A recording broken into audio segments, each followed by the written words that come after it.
Tanzania के अरिंगा reason में जब सुबह सवेरे धान के खेतों पर सूरज की पहली किरण पड़ती है तो किसान मशावरी जूलियस एक नौ तामीर शुदा आबपाशी स्कीम के किनारे चलता दिखाई देता है।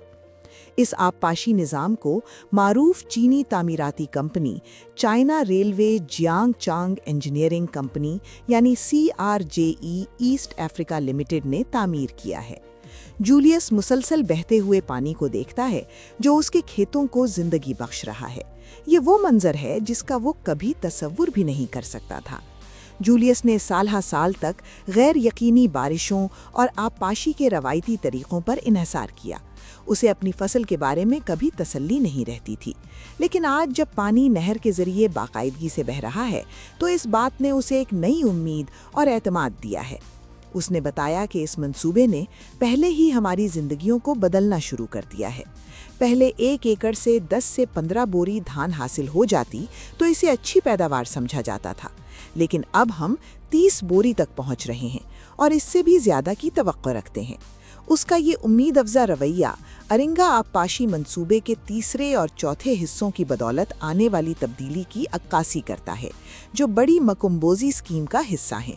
मुकम्मल तकमील से पहले ही निज़ाम का 70% से ज़्यादा हिस्सा फ़ाल हो चुका है, जिससे जूलियस जैसे किसानों को आला पैदावार और ज़्यादा इस्तेहकाम वाले मुस्तकबिल की झलक दिखाई दे रही है। इस मंसूबे की तकमील के बाद हमें तवक्को है कि यकीनन हम एक ही फसल के मौसम में 2 बार काश्त कर सकेंगे और पैदावार भी दुगनी हो जाएगी, यानी हम 30 बोरी से बढ़कर 40 बोरी तक पहुंच सकते हैं। मंसूबे के आगाज से पहले हम रिवायती खेती बाड़ी किया करते थे, तब पैदावार बहुत कम होती थी। अगर आप 10 से 15 बोरी हासिल कर लेते तो इसे एक बड़ी पैदावार समझा जाता था, लेकिन अब पैदावार में तब्दीलियां देख रहे हैं। मंसूबे का एक और फायदा ये है कि इसकी तामीर के दौरान नौजवानों को रोजगार भी मिला है। ये मंसूबा तंजानिया के जुनूबी पहाड़ी इलाकों में वाक़ है। मंसूबे के तहत तकरीबन 78 किलोमीटर तवील आबपाशी की नहरें और देही इलाके की 85 किलोमीटर सड़कें तामीर की जा रही हैं। इससे 8000 हेक्टेयर से ज़ायद ज़रई ज़मीन को फ़ायदा पहुँचेगा। तवक्को है कि मंसूबा मुकम्मल होने पर मुताद्दिद देहात के 10,000 किसान मुस्तफ़ीद होंगे।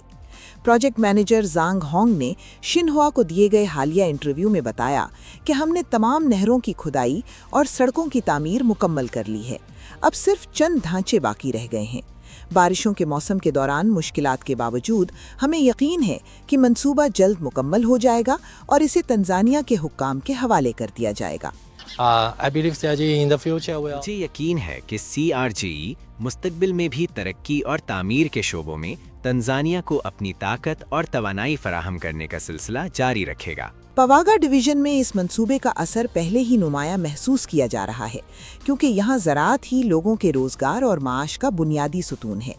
डिवीजन ऑफिसर पवागा इमैनुअल निगाबोजी ने बताया कि काश्तकारी नाकाफ़ी आबपाशी निज़ाम के बाइस तवील अरसा से महदूद रही है।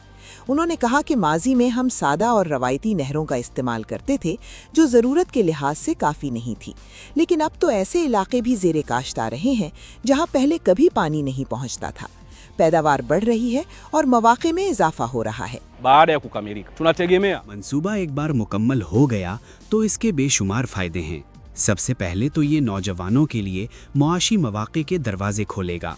पवागा डिवीज़न के कई नौजवान बड़े पैमाने पर पैदावार करेंगे, उनकी माइशत तरक्की करेगी और पैदावार सन्नती शोबे तक भी फैलेगी। इस वक्त हमारे पास चावल की प्रोसेसिंग और पैक शुदा चावल तैयार करने के कारखाने मौजूद हैं। इसके साथ साथ चावल से बनने वाली दीगर मसनूआत भी तैयार की जा रही हैं। ये मंसूबा तकरीबन 34 अरब तंजानियाई शिलिंग यानी तकरीबन 1 करोड़ 40 लाख अमरीकी डॉलर की सरकारी माली मुआवनत से चल रहा है। ये मंसूबा ऐसी स्कीम की मुआवनत कर रहा है जो मुताद्दिद देहात को फ़ायदा पहुंचाती है। इस मंसूबे का दारुस्सलाम और डोडोमा जैसे बड़े शहरों को चावल की फराहमी में अहम किरदार है।